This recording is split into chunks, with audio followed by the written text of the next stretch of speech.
How far is the river? Between the boy and the river stood a mountain. The boy was young and the river was small, but the mountain was big. The thickly forested mountain hid the river, but the boy knew it was there. He had never seen the river with his own eyes, but from the villagers he had heard of it, of the fish in its waters and of its rocks. He wished to touch the water and know it personally. He stood in front of his house on the hill opposite the mountain and gazed across the valley, dreaming of the river. He was about 12 years old, a sturdy boy with untidy black hair and shining black eyes.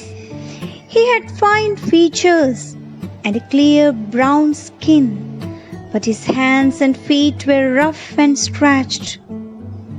He was barefooted, not because he couldn't afford shoes, but because he liked the feel of warm stones and cool grass. It was 11 o'clock, and he knew his parents wouldn't return home till evening. There was a loaf of bread he could take with him, and on the way he might find some fruits.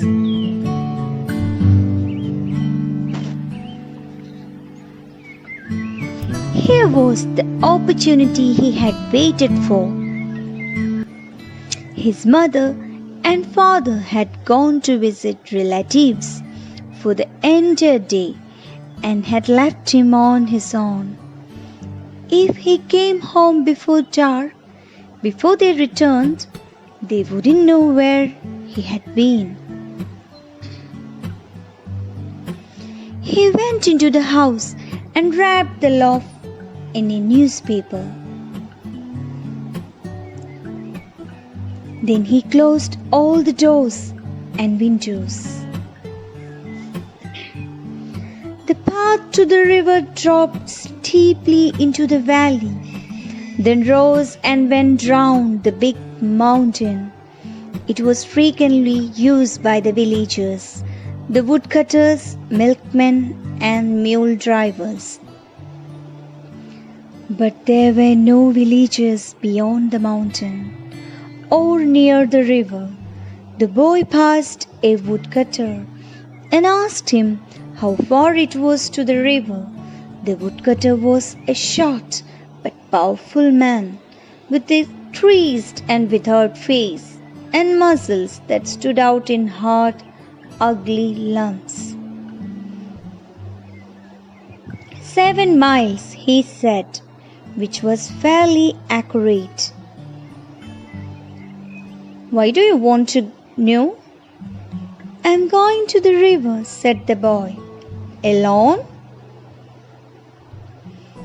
Of course. But it is too far. It will take you 3 hours to reach there.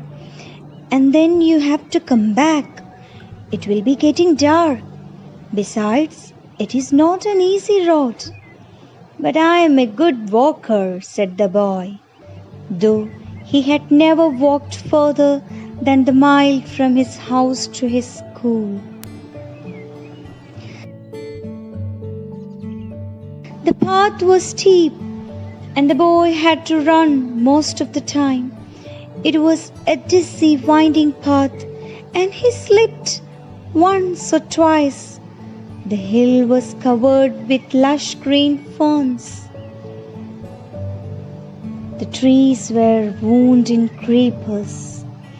and a great wild dahlia suddenly reared its golden head from the leaves and ferns. Soon the boy was in the valley, and the path straightened out and rose. He met a girl who was coming from the opposite direction. She held a long curved knife with which she had been cutting grass. The bangles she wore made music when she moved her hands, and it was as though the hands spoke a language of their own.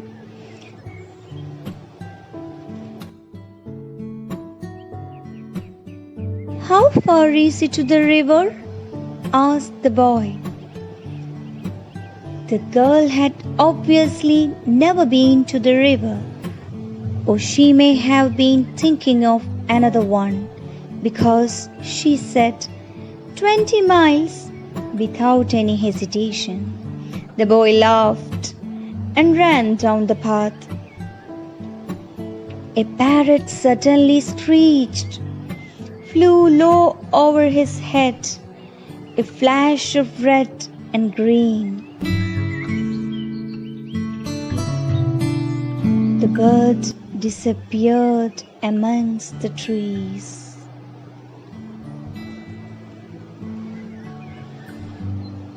A trickle of water came from the hillside, and the boy stopped to drink. The water was cold and sharp, but very refreshing. However, it seemed to have the effect of making him more thirsty. The sun was striking his side of the hill, and the dusty path became hotter, the stone scorching the boy's feet. He was sure he had gone halfway.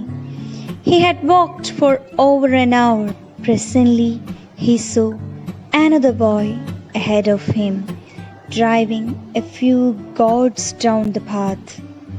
"How far is the river?" he asked. The village boy smiled in a friendly way and said, "Oh, not far, just round the next hill and straight down." The boy, feeling hungry, unwrapped his loaf of bread and broke it in halves.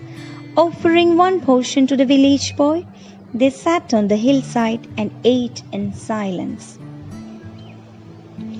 When they had finished, they walked on together and began talking and talking.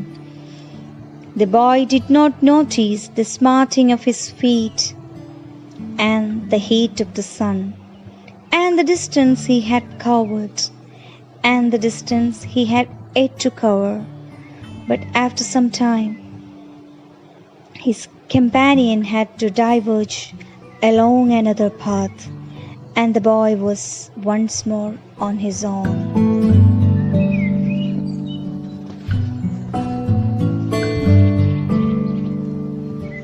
He missed the village boy. He could not be seen. His own home was also hidden from view by the side of the mountain. The river was not in sight either. He began to feel discouraged. He was sorry he had finished the bread. He might want it later. He was determined to see the river. He walked on along the hot, dusty, stony path, past mud huts and terraced fields, until there were no more fields or huts.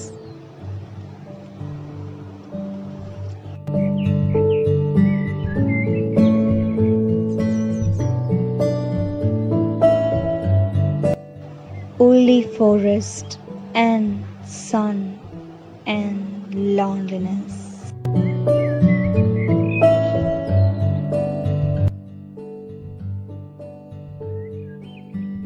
Now there was no man or any sign of man's influence. Only trees and rocks and bramble and flowers. Only silence. The silence was impressive and a little frightening. It was different from the silence of a room or street. It was the silence of space, of the unknown, the silence of God.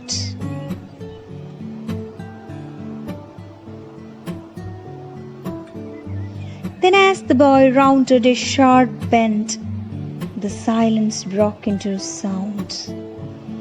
A sudden roaring sound, the sound of the river. Far down in the valley, the river tumbled over rocks. The boy gasped and began to run. He slipped and stumbled, but still he ran. Then he was ankle deep in the painfully cold mountain water, and the water was blue and white and wonderful.